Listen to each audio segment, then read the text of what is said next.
পুরোপুরি অচেতন, মুখ দিয়ে আপনার ফেনা পড়তেছে, অবস্থা কিন্তু ভালো নয়। পালস পাচ্ছি না, তামিম তামিম বলে ডাকতেছি, কোনো প্রকার রেসপন্স নাই। ডাক্তার বলতেছে দাদা খুব তো সঙ্গে সঙ্গে ডাক্তার যখন বললো যে না নেওয়াটা ঠিক হবে না, সঙ্গে সঙ্গে বললাম তাহলে হসপিটালে ব্যাক করেন। সকালে টস করছি একসঙ্গে, বোথ ক্যাপ্টেন দুই টিমের আসছেন, একসঙ্গে টস করলাম। টস করার পরেও কিন্তু আমার সঙ্গে তামিম ইকবালের আফটার টস 3-4 মিনিট কথা হয়েছে। কথা হওয়ার পর ও ড্রেসিং রুমে চলে যায়, আমি আমার রুমে চলে যাই। হঠাৎ করে মডার্ন টিমের ফিজিও এনাম, উনি ফোন দিলেন, উনি ফোন দিয়ে বললেন যে তামিম ইকবাল পেইন ফিল করতেছে বুকে, আমরা তাকে হসপিটালে নিয়ে যাচ্ছি। তো মাঠেই অ্যাম্বুলেন্স ছিল এবং সম্ভবত তামিম ইকবালের প্রাইভেট কারটাও ছিল, মাইক্রো গাড়িটাও ছিল। তো ওরা সঙ্গে সঙ্গেই আসে হসপিটালে। তখন আমি আমার রুমেই ছিলাম। তো আমরা রুমে থেকে তামিম ইকবালের ডাক্তারের সঙ্গে কথা বলে খবর নিচ্ছিলাম। বিকেএসপির ডাক্তার ছিল, এবং আমাদের যে ট্রেনার ডালিম, মডার্ন টিমের ডালিমও ছিল। মানে ওরা এত আউটস্ট্যান্ডিং দায়িত্ব পালন করছে, আসলে এটা না দেখলে বোঝার মতো না। তখন তো আসলে ওইরকম অভিভাবকরা কিন্তু ছিল না ওই সময়। তো ওনারা এখানে নিয়ে আসছেন, তখন আমি মাঠে। নিয়ে আসার পরে তামিম ইকবালের এখানে ট্রিটমেন্ট করেছেন, সম্ভবত ইসিজি করিয়েছেন।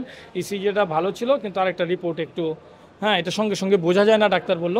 তো তামিম ইকবাল বললো আমি এখন বেটার ফিল করতেছি। সো ও ইতিমধ্যে হসপিটাল থেকে হেলিকপ্টারের সঙ্গে যোগাযোগ করছে যেন হেলিকপ্টার তাকে বিকেএসপি থেকে এসে নিয়ে যায়।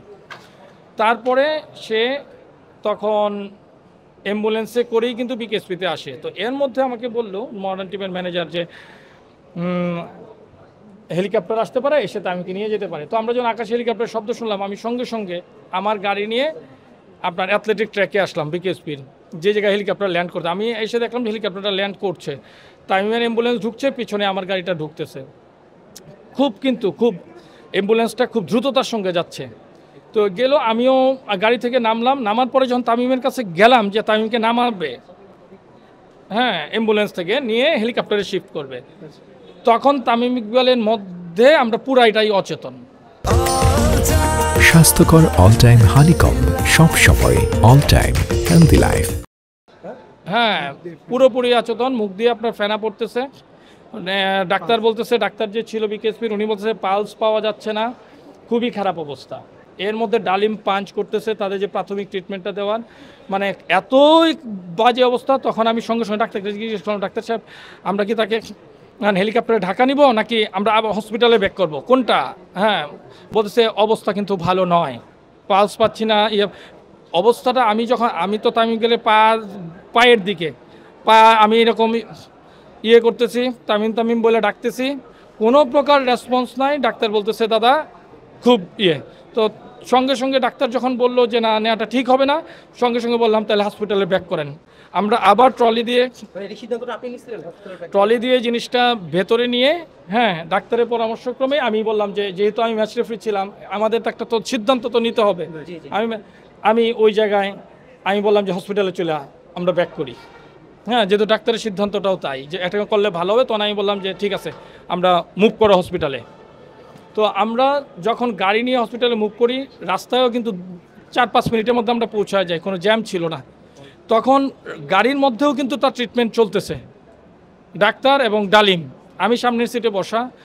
তো ট্রিটমেন্ট চলতে হঠাৎ ডালিম বললো যে দাদা মনে হয় একটা রেসপন্সের মতো আসছে। এর মধ্যে আমি ক্রিকেট বোর্ডে যোগাযোগ করি, সিইও সুজন ভাই, ফারুক ভাই, ওনাদের সঙ্গে কথা বলি। কথা বলার পরে আমি বললাম যে আমরা যেন গিয়ে আপনার একটু ফজিলাতুন্নেসা আবার যোগাযোগ করেন, যেন আমরা গিয়েই যেন ট্রিটমেন্টের পর্যাপ্ত ব্যবস্থাটা পাই ইমার্জেন্সিতে। তো আমরা এসেই দেখি ডাক্তাররা নিচে দাঁড়িয়ে আছেন, তাড়াতাড়ি ওকে নেওয়া হলো। নেওয়ার পরেও কিন্তু এখানে খুব খারাপ অবস্থা ছিল। ডাক্তাররা হয়তো তাদের ব্রিফিংয়ে বলছেন, আমি তো সামগ্রিক যেটা দেখছি এটা বলতেছি, টেকনিক্যাল ব্যাপারগুলো ওনারা বলতে পারবেন। খুবই খারাপ অবস্থা ছিল, ওকে এক পর্যায়ে লাইফ সাপোর্ট দেওয়া হয়েছে। লাইফ সাপোর্টে দেওয়ার পর যখন একটু স্টেবল হলো, তাকে ক্যাথল্যাবে নিয়ে যাওয়া হলো। ওই জায়গায় তার এনজিওগ্রাম শেষে, যেহেতু দুইটা আর্টারি একটা ফুললি ব্লক, সর্বশেষ যেটা তামিমের ওয়াইফ তার সঙ্গে আছেন, সিসিউতে সঙ্গে আছেন, তার স্বজনরাও দেখা করেছেন। এখন ভালো কি এটা বলবে, তবে সে একটু কথা বলছে, আমি দেখছি যে কথা বলছে।